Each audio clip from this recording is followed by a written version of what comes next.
It is no secret that Captain Ibrahim Traore, the president of Burkina Faso and Africa's youngest leader, is rapidly gaining admiration across the continent.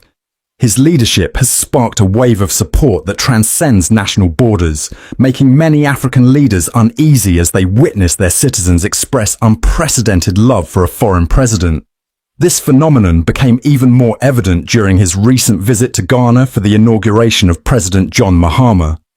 The event, attended by over 30 African heads of state and dignitaries, turned into an unexpected display of mass support for Traore. When it was his turn to approach the podium and greet the new Ghanaian leader, the crowd erupted in wild cheers, louder than for any other leader present. The same sentiment is now surfacing in Kenya, where President William Ruto's administration has faced criticism for corruption and economic mismanagement. Kenyans have begun expressing their admiration for Traore, even painting his image on public buses that transport people across the country. This act of symbolic endorsement is a powerful statement. It is rare for a nation's citizens to display the portrait of a foreign leader on their public transport instead of their own president. But why is this happening? What makes Captain Ibrahim Traore different from the many elected African leaders who struggle to gain similar admiration? Captain Ibrahim Traore's leadership style stands in stark contrast to the conventional, often Western-influenced governance models seen in many African nations. His boldness, decisive action and unwavering commitment to Burkina Faso's sovereignty have set him apart. Since coming to power in a military coup in 2022, Traore has taken unprecedented steps to reshape Burkina Faso's political and economic landscape. Unlike many African leaders who rely on Western financial institutions, Traore has rejected loans from the International Monetary Fund, IMF, and the World Bank. He openly declared that Africa doesn't need the World Bank, IMF, Europe, or America, signaling a radical shift towards self-sufficiency and financial independence. Many have drawn comparisons between Traore and Burkina Faso's legendary revolutionary leader, Thomas Sankara. Like Sankara, Traore has championed economic nationalism, prioritizing domestic industry and agriculture over foreign dependence.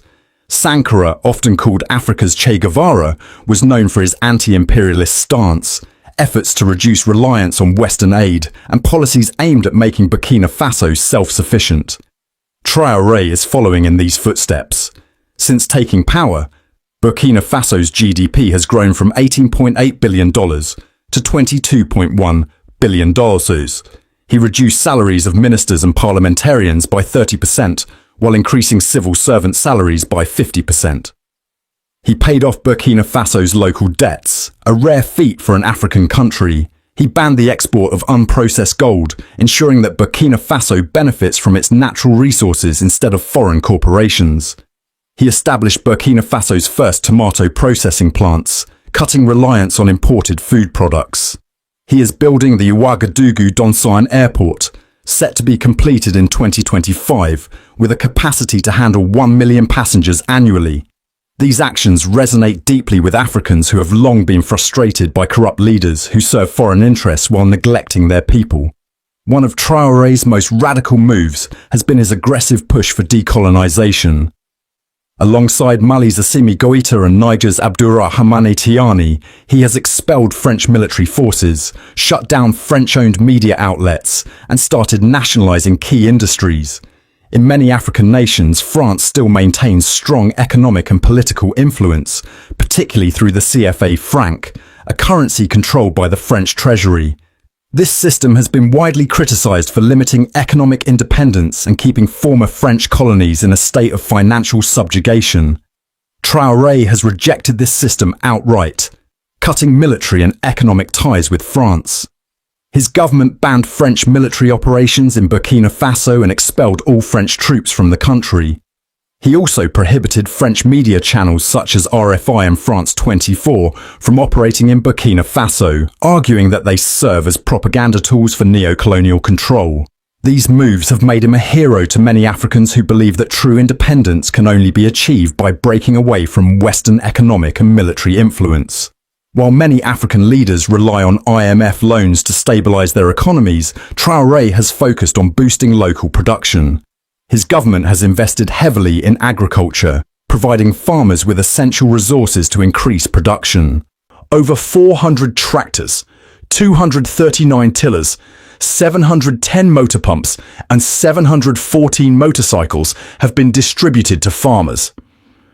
Access to improved seeds and farm inputs has been expanded. Tomato production increased from 315,000 metric tons in 2022 to 360,000 metric tons in 2024. Millet production rose from 907,000 metric tons to 1.1 million metric tons. Rice production increased from 280,000 metric tons to 326,000 metric tons. These efforts have reduced Burkina Faso's reliance on imported food and increased local employment. Unlike many African leaders who prioritize foreign investments over domestic development, Traore has taken steps to build Burkina Faso's industrial capacity. He built the country's second cotton processing plant. Previously, Burkina Faso had only one. He inaugurated a state-of-the-art gold mine, ensuring that more of Burkina Faso's gold is refined locally rather than exported raw. He opened the first-ever national support center for artisanal cotton processing to assist local farmers. His administration is constructing new roads and upgrading gravel roads to paved surfaces. The admiration for Ibrahim Traore is a stark contrast to the declining popularity of many other African leaders. In Kenya, President William Ruto has been ranked among the most corrupt African leaders, and his administration has faced widespread criticism for economic mismanagement. The fact that Kenyan citizens are painting Traore's image on public buses instead of their own president speaks volumes. Similarly, Ghana's former president Nana Akufo-Addo left office amid high inflation, a depreciating currency, and harsh IMF bailout conditions. Many Ghanaians hope that President John Mahama can follow Traore's example and prioritize the people's needs over foreign interests.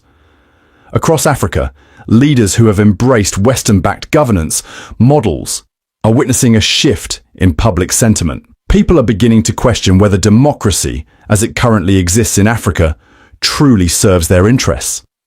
The overwhelming support for Traore suggests that many Africans are looking for leaders who take bold action, rather than those who simply follow Western prescriptions for governance. The rise of Captain Ibrahim Traore represents a turning point in African politics. His leadership style, marked by economic self-sufficiency, rejection of neo-colonial influence, and prioritization of national development, has inspired millions.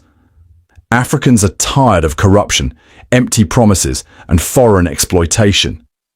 They are demanding leaders who take decisive action to improve their countries. Whether Traore's model of governance will become a template for other African nations remains to be seen.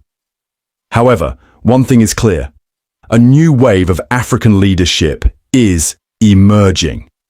And Ibrahim Traore is at the forefront of this revolution. As more Africans rally behind him, the question remains: will other leaders follow his example, or will they continue to serve foreign interests at the expense of their people? Only time will tell.